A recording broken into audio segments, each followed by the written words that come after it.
안녕하세요. 구름이입니다. 구독과 좋아요 부탁드립니다. 바이에른 뮌헨의 디렉터 막스 에벨은 키미히 사내 레온 고레츠카에 대해 입을 열었습니다. 키미히와는 전화통화를 한 상태이며 자신이 원하는 것이 무엇인지 직접 얼굴을 맞대고 대화할 수 있는 플레이어가 필요합니다. 그러면 일이 더 쉬워질 것이라고 전했습니다. 사내에 관해서는 시즌당 2천만 유로를 지불하지 않을 것이며 사내는 뛰어난 자질을 갖고 있지만 기복이 심한 점을 지적했습니다. 이어서 우리와 함께 미래를 향해 나아가고 새로운 것을 받아들이고 싶은 열망을 갖고 있는 가에 대한 궁금증과 함께 클럽을 위한 헌신에 대해 의문을 나타냈습니다. 유벤투스가 고레츠카에게 관심을 갖고 있다는 소문이 돌았지만 막스 에벨은 중요한 선수로 분류했습니다. 그는 지난 몇 경기에서 존재감을 드러냈고 파블로비치와의 상호작용이 매우 잘 이루어졌습니다. 그가 대표팀의 일원이 아니라는 사실은 그에게 좌절감을 안겨주었습니다.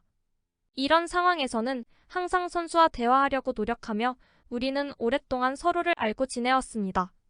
저는 이미 그를 보움에서 글라드바흐로 데려오고 싶었습니다. 우리는 좋은 신뢰를 가지고 있습니다. 우리에게는 중요한 선수입니다. 스카이의 플로리안 기자도 바이에른이 적절한 제안이 들어오면 이번 여름에 키미히를 판매할 준비가 되어 있다고 합니다.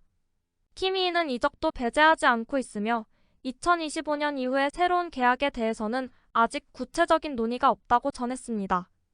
키미히를 고려하고 있는 상위 클럽은 맨시티, 리버풀, 아스날, 레알 마드리드, 바르셀로나입니다. 언급된 클럽 중 일부는 이미 키미히에게 연락했습니다. 맨유, 첼시, 파리로의 이적은 그에게 선택사항이 아닙니다. 바이에른에서 116경기 38골 11도움을 기록한 추포모팅과의 결별도 전했습니다. 분명한 추세는 만료되는 추포모팅과 재계약을 하지 않는다는 점입니다. 그러나 아직 최종 결정이 내려지진 않았으며 최후 결정이 전달되진 않았습니다. 그가 여름에 바이에른을 떠날 경우 사우디와 카타르는 그에게 유력한 선택지로 남아있습니다. 사내의 대체자로 지목된 피리에 대해서는 이미 대화가 진행 중이라고 합니다. 바이엘이 모든 세부 사항에 대해 알려주었습니다. 가장 중요한 것은 슈투트가르트가 챔피언스리그에 진출할 경우 약 2천만 유로의 바이아웃 조항이 있습니다. 디아리오 스포츠는 바이에른 뮌헨이 레알 마드리드에 합류할 것으로 알려졌던 알폰소 데이비스를 대신할 새로운 대체자와 아라우조의 이적이 가능할 유일한 방법은 데리흐트, 우파메카노, 김민재를 큰 가격에 먼저 팔아버리는 것이라고 생각하고 있습니다. 바이에른은 다른 포지션을 강화해야 하며 아라우조는 센터백 중 한 명을 팔아야만 다시 테이블에 복귀할 것입니다. 아라우조는 항상 바르샤에서 계속하고 싶다는 소망을 표현했지만 앞으로 다른 옵션을 들을 가능성을 열어두었습니다. 그리고 이 센터백은 2026년에 계약이 종료되며 선수단에서 가장 낮은 연봉을 받는 선수 중 한 명입니다. 데코는 이미 그의 에이전트와 만나 새로운 재계약에 대해 이야기했지만 클럽의 연봉 제한 문제로 인해 그를 유지하겠다는 최고 수준의 제안이 실현 불가능해졌습니다. 바이에른에서는 최고 센터백 중 한 명이 떠나는 경우에만 영입이 가능할 것이 분명합니다. 데리흐트, 우파메카노, 김민재를 상당한 금액으로 떠나보내야 하며 그 후에야 아라우조에 대한 협상을 다시 시작할 수 있습니다. 바르샤에서는 2026년까지 10억 유로의 바이아웃 조항이 있는 계약을 맺고 있기 때문에 침착하지만 그들은 일어날 수 있는 일로부터 그를 보호하고 싶어 합니다. 빌트에 따르면 디렉터 막스 에벨은 데이비스에게 최후 통첩을 보냈습니다. 레알 마드리드는 우리에게 연락하지 않았습니다.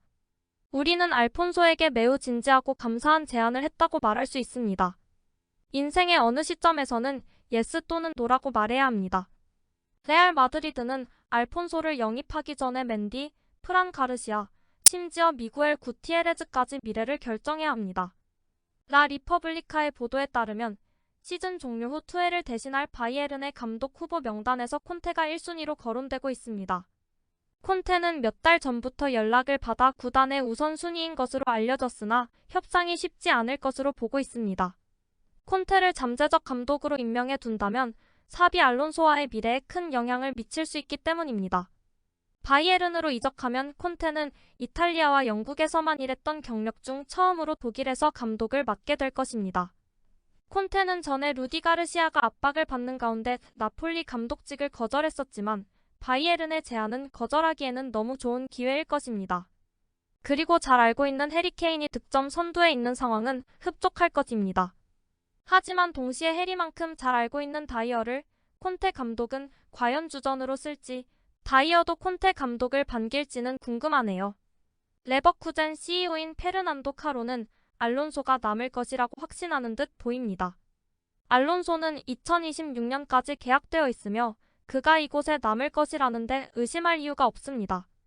축구에서는 무슨 일이 일어날지 알 수 없지만 저는 많은 신뢰를 가지고 있고 좋은 관계를 유지하고 있습니다. 구독과 좋아요는 제작하는데 큰 힘이 됩니다. 감사합니다. 다음에 또 보아요.